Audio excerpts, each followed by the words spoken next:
So a teaching miracle occurred today for me. We had a snowstorm over the weekend in Georgia, and so we had a snow day yesterday, and then today, because the roads were still a little slippery, we had just a teacher work day, and it didn't start until 10. And get this, we had no meetings or professional development. I don't think that's ever happened to me in my entire career, and it was beautiful. But it's time to go home now, so I have my keys and I just have a light sweater. Don't even need a coat, even though it just snowed, because it's going to be 70 here by Friday.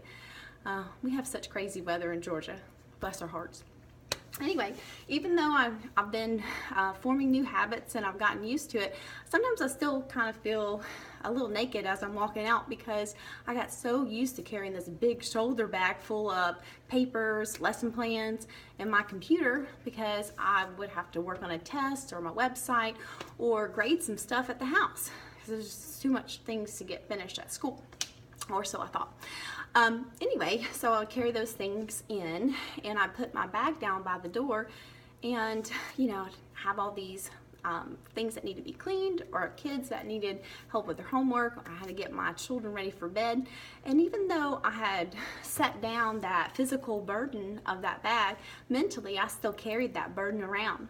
I would be rushing my kids' bedtime stories because I would have to get back to grading papers, or I knew I needed to get my lesson plan for the next day ready.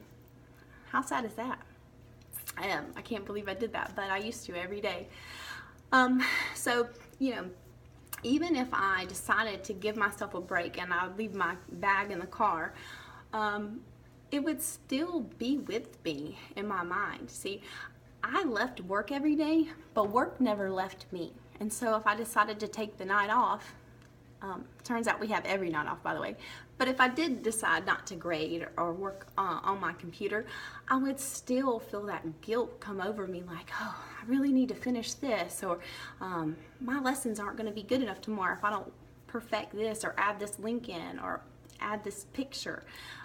Just little stupid stuff that really wasn't that big of a deal.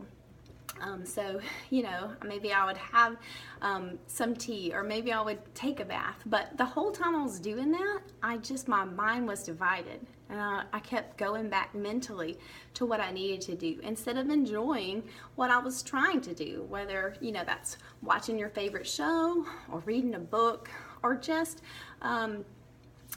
knitting or crocheting, or whatever you do for downtime. When we put that expectation on ourselves that we have to not only work at work, but we need to work at home, we can't really enjoy anything. And so we wouldn't expect to have our phone work if we didn't charge it every night, and we certainly wouldn't wear same dirty clothes the next day, and we brush our teeth. But with our own bodies and our own minds, we're not doing that. And so we wonder why we're so tired and we're on our 5th cup of coffee by lunch, or become snippy with the students. But it's the same thing with us. Every night we need to turn off, reset, so that the next day we can have a better attitude and more energy. And I think we'll thank ourselves, but we'll also have our students notice, and they will say things like, wow, you're in a good mood today. That definitely happened over the course of me kind of changing my disposition last year.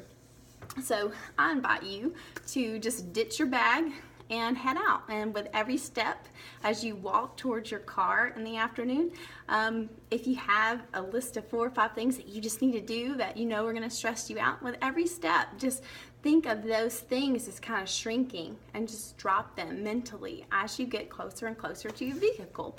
And then just drive away from them. And then the next day, you can pick it up fresh and get started again. So I do know that you have responsibilities and you have a lot of things to do. So in my next video blog, I'm going to talk about some strategies I used to become more streamlined and efficient. So if you have any specific questions about what you need in your classroom to manage your workload, comment below on this video or on the blog, and I'll see what I can do. And I bet that other teachers will chime in too and help you out, because we're super good at that. We're so good at helping other people. But I do want to invite you to also help yourself this week. So until next time.